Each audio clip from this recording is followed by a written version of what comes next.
How to download a backup only of email, FTP, or database through DirectAdmin.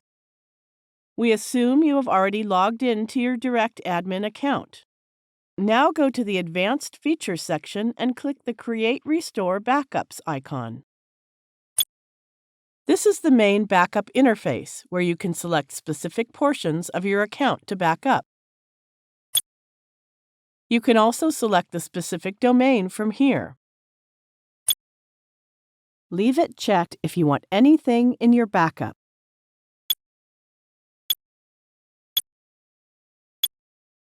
Once ready, click Create Backup. It sends a message on the successful creation of the backup. Go back to the main page and scroll down to the Support and Help section. Click the Support Center icon and look for the message. The backup is ready. Now let's go to the File Manager and download the backup to our computer.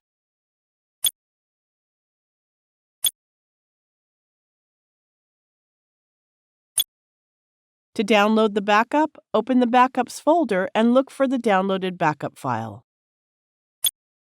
Right-click the generated backup file and select the Download option. The download of the backup is complete. Thank you for watching.